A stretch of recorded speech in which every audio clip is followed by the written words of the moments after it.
Hello everyone, চলো সকাল নিয়ে 5টা খুবই গুরুত্বপূর্ণ এবং প্রয়োজনীয় শব্দ শিখে নিই, যেগুলো তুমি সকালকে সুষ্ঠুভাবে এবং গোছানোভাবে বর্ণনা করতে পারবে এই শব্দগুলো শিখলে।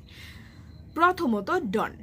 এই শব্দটা ডন হচ্ছে ভোর। আমরা ভোর বলি সাধারণত, ভোর হওয়ার ঠিক আগ মুহূর্ত, মানে সূর্য উদয়ের ঠিক আগ মুহূর্তে যে একটা পরিস্থিতি বিরাজ করে, সেই অবস্থাকে বলে ডন। দেন সানরাইজ। সানরাইজ হচ্ছে সূর্য উদয় হইলে কিছুক্ষণ সময়, সেটাকে বলে সানরাইজ।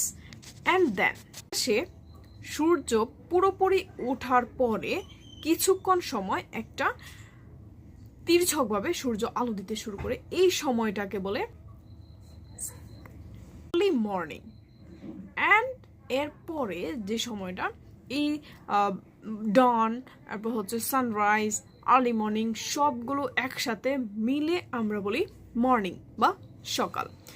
এরপর শুরু হয় কি, মর্নিং শেষ হওয়ার পর যে সময়টা, দিনের শুরুটা, সেটাকে বলি আমরা ডে ব্রেক বা দিনের শুরু। এখন যদি আপনি বলার চেষ্টা করেন যে আমি ভোরে ঘুম থেকে উঠি, তাহলে কি বলবেন?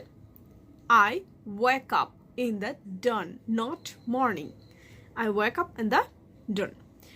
এরপর যদি আপনি সূর্যোদয় দেখতে পছন্দ করেন বা সানরাইজ দেখতে ভালোবাসেন, এক্ষেত্রে কি বলতে পারেন? I like to watch sunrise. আমি সূর্যোদয় দেখতে ভালোবাসি। এরপর আর্লি মর্নিং।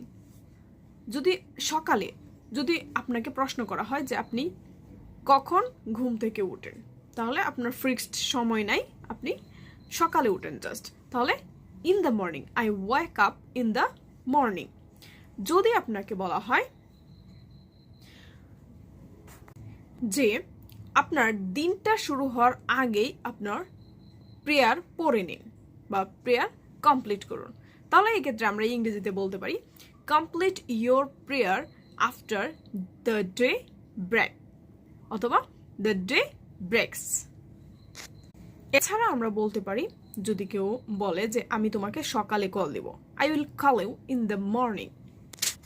যদি কেউ বলে যে আমি আজ সকালে তোমাকে ফোন দিব বা কল দিব, তখন সেটা ইংরেজিতে এইভাবে বলা যেতে পারে, I will call you this morning.